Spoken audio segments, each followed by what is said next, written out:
আল্লাহ রাব্বুল আলামিন নিজ কুদরতে হযরত আদম আলাইহিস সালামকে সৃষ্টি করে তার দেহে রূহ ফুঁকে দেওয়ার পর একদিন আল্লাহ রাব্বুল আলামিন ফেরেশতাদেরকে বললেন, হে ফেরেশতাগণ, তোমরা সকলে আদমকে সিজদা করো। নির্দেশ অনুযায়ী সকল ফেরেশতারা হযরত আদম আলাইহিস সালামকে সিজদা করল, কিন্তু শুধুমাত্র ইবলিস ছাড়া। সে অহংকার ভরে আল্লাহর নির্দেশ অমান্য করল, যেহেতু তার ভেতরে ইতিপূর্বে কুফরির বীজ নিহত ছিল। তখন আল্লাহ রাব্বুল আলামিন ইবলিসকে লক্ষ্য করে বললেন, হে ইবলিস, আমি আমার কুদরতের হাতে যাকে সৃষ্টি করলাম তার প্রতি সিজদা করতে তোমাকে নির্দেশ করলাম, তুমি কেন তাকে সিজদা করলে না? তুমি কি তোমার নিজেকে বড় ভাবলে? জবাবে ইবলিস বলল, আমি আদমকে কিছুতেই সিজদা করতে পারি না, কেননা আমাকে আপনি সৃষ্টি করেছেন আগুনের দ্বারা আর আদমকে সৃষ্টি করেছেন নিকৃষ্ট মাটির দ্বারা। তার কথা শুনে আল্লাহ রাব্বুল আলামিন বললেন, হে ইবলিস, তুই মরদুত হয়ে গিয়েছিস। রোজ কিয়ামত পর্যন্ত তোর উপরে আমার অভিসম্পদ বর্ষিত হতে থাকবে। আল্লাহ রাব্বুল আলামিনের এই রূপ নির্দেশের পরই ইবলিসের চেহারা বিকৃত হয়ে গেল। তার ভেতরে শয়তানের চেহারা আত্মপ্রকাশ করল। সমগ্র চেহারা অত্যন্ত কদাকার রূপ ধারণ করল। তার শরীর হতে ভেস্তি পোশাক ও মস্তক হতে বাদশাহী তাজ মুহূর্তের মধ্যে খুলে পড়ে গেল। এরপর আল্লাহ রাব্বুল আলামিন ইবলিসকে লক্ষ্য করে বললেন, হে মরতুত, তুই চিরদিনের জন্য আমার রহম হতে দূর হয়ে গেলি। বেহেশত তোর জন্য নিষিদ্ধ হয়ে গেল। তুই এই মুহূর্তে বেহেশত থেকে বহিষ্কৃত হয়ে যা।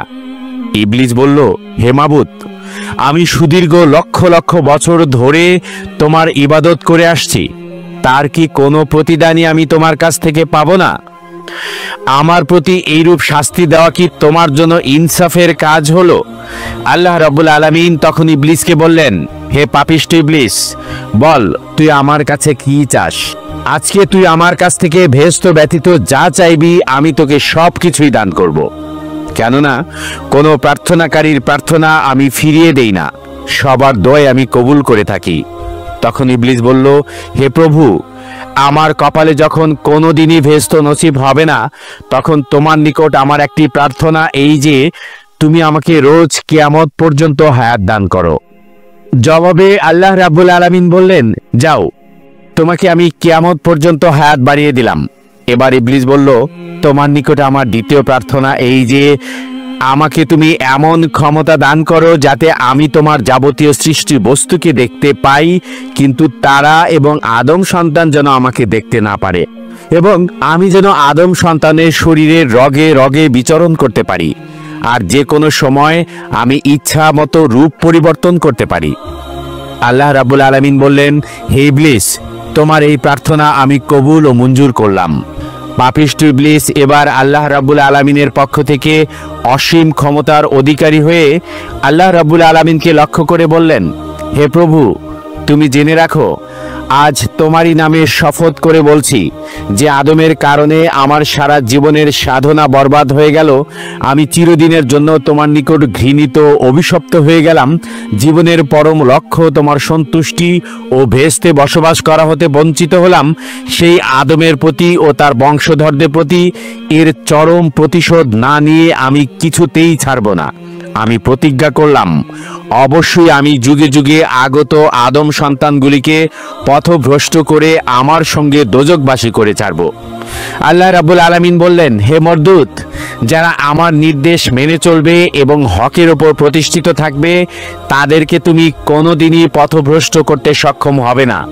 তবে যারা আমার আনুগত্য পরিত্যাগ করে তোমার আনুগত্য করবে, তোর সঙ্গে তাদেরকেও আমি জাহান্নামে নিক্ষেপ করব এবং দোজখের উদরপূর্তি করব।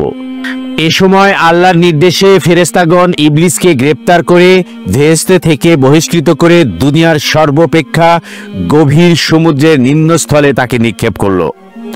আর সেই থেকে সমুদ্র ইবলিসের কার্য আঞ্জাম দেওয়ার জন্য দরবারে পরিণত হয়ে গেল। এদিকে আল্লাহ রাব্বুল আলামিন ফেরেশতাদেরকে নির্দেশ দিলেন, তোমরা আদমকে সর্বশ্রেষ্ঠ জান্নাতুল ফেরদৌসে বসবাস করার ব্যবস্থা করে দাও। ফেরেশতারা আল্লাহ রাব্বুল আলামিনের নির্দেশ অনুযায়ী হযরত আদম আলাইহিস সালামকে সুখ ও শান্তির সর্বরকমের ব্যবস্থা করে দিল। তার আর কোনরূপ অশান্তি ও দুঃখ রইল না। অফুরন্ত নিয়ামত সুখ শান্তির মধ্যে হযরত আদম আলাইহিস সালাম বসবাস করতে লাগলেন। কিন্তু এটা চিরন্তন সত্য যে মানুষ যতই সুখ শান্তির মধ্যে অবস্থান করুক না কেন, সঙ্গী সাথী ছাড়া দীর্ঘদিন একাকী জীবন যাপন করা তার জন্য অশান্তিজনক হয়ে ওঠে। হযরত আদম আলাইহিস সালামের ক্ষেত্রেও ঠিক একই অবস্থা ঘটল, যার ফলে তিনি জান্নাতুল ফেরদৌসের অকল্পনীয় সুখ শান্তির মধ্য থেকেও কেমন যেন তার মনের মধ্যে অশান্তি বিরাজ করতে লাগলো। আল্লাহ রাব্বুল আলামিনের নিকট হযরত আদম আলাইহিস সালামের এই অবস্থা গোপন রইল না। সুতরাং তিনি ফেরেশতাদেরকে লক্ষ্য করে বললেন, ফেরেশতাগণ, আমি আদমের জন্য একজন সঙ্গিনী সৃষ্টি করতে চাই, যাতে সে পরিপূর্ণ সুখ ও শান্তি লাভ করতে পারে। অতঃপর একদিন আল্লাহ রাব্বুল আলামিন হযরত আদম আলাইহিস সালামের চোখের গভীর নিদ্রার আমেজ ভুলিয়ে দিলেন। সুতরাং তিনি গভীর নিদ্রায় ঢলে পড়লেন। এই নিদ্রা এতই গভীর ছিল যে নিদ্রার মধ্যে এক বিরাট কাণ্ড ঘটে গেল, কিন্তু হযরত আদম আলাইহিস সালাম তার কিছুই টের পেলেন না। হযরত আদম আলাইহিস সালাম যখন নিদ্রামগ্ন ছিলেন, তখন আল্লাহ রাব্বুল আলামিন ফেরেশতাদেরকে হুকুম দিলেন, হে ফেরেশতারা, তোমরা আদমের বাম দিক থেকে তার একটি পাঁজর বের করে নাও। ফেরেশতারা আল্লাহ রাব্বুল আলামিনের নির্দেশ মতো আদম আলাইহিস সালামের বাম দিক থেকে একটি পাঁজর বের করে নিলেন। অতঃপর আল্লাহ রাব্বুল আলামিনের সামনে উপস্থাপন করলেন। আল্লাহ রাব্বুল আলামিন সেই পাঁজর থেকে পরমা সুন্দরী একজন যুবতী সৃষ্টি করলেন এবং তাকে ভেস্তের উত্তম পোশাক দ্বারা সুসজ্জিত করলেন। এই পরম সুন্দরীর নাম রাখা হলো হাওয়া। তাকে এই নামের নামকরণ করার কারণ ছিল, কেননা আল্লাহ রাব্বুল আলামিন তাকে জীবিত একজন মানুষের পাঁজর থেকে সৃষ্টি করেছিলেন। এরপরে বিবি হাওয়াকে হযরত আদম আলাইহিস সালামের পাশে বসিয়ে রাখা হলো। অতঃপর আল্লাহ রাব্বুল আলামিন হযরত আদম আলাইহিস সালামের নিদ্রা ভঙ্গ করলেন। হযরত আদম আলাইহিস সালাম নিদ্রা থেকে জেগে দেখলেন তার পাশে একজন পরমা সুন্দরী যুবতী বসে রয়েছেন। তখন তার মনে প্রশ্ন জাগলো, কে এই সুন্দরী রমণী? এমন সুন্দরী রমণী তো তিনি ইতিপূর্বে আর কখনো দেখেননি। আল্লাহ রাব্বুল আলামিন হযরত আদম আলাইহিস সালামকে লক্ষ্য করে বললেন, হে আদম, আমি তোমার মনের অশান্তি দূর করার জন্য তোমার জন্যই তোমার একজন সঙ্গিনী সৃষ্টি করেছি। এই রমণী তোমার জীবনের চিরসঙ্গিনী এবং তোমার সুখ ও দুঃখের সমভাগিনী হবেন। আল্লাহ রাব্বুল আলামিন স্বভাবতই পুরুষদের মাঝে মহিলাদের প্রতি একটি আকর্ষণ সৃষ্টি করে দিয়েছিলেন, আর সে কারণেই হযরত আদম আলাইহিস সালাম হাওয়া আলাইহিস সালামের প্রতি প্রণয়ে আসক্ত হয়ে পড়লেন এবং তারই প্রভাবে তিনি নিজের হাত বাড়িয়ে হযরত হাওয়া আলাইহিস সালামকে স্পর্শ করতে উদ্যত হলেন। এমনই মুহূর্তে আল্লাহ রাব্বুল আলামিনের তরফ থেকে সতর্ক বাণী উচ্চারিত হলো, হে আদম, তুমি হাওয়াকে স্পর্শ করা থেকে বিরত থাকো। বিবাহের পূর্বে তুমি হাওয়াকে স্পর্শ করিও না, এটা তোমার জন্য জায়েজ হবে না। হে মাবুদ, তবে আপনি তার সঙ্গে আমার বিবাহ করিয়ে দিন। অতঃপর স্বয়ং আল্লাহ রাব্বুল আলামিন হযরত আদম আলাইহিস সালামের সঙ্গে বিবি হাওয়ার বিবাহ পড়িয়ে দিলেন।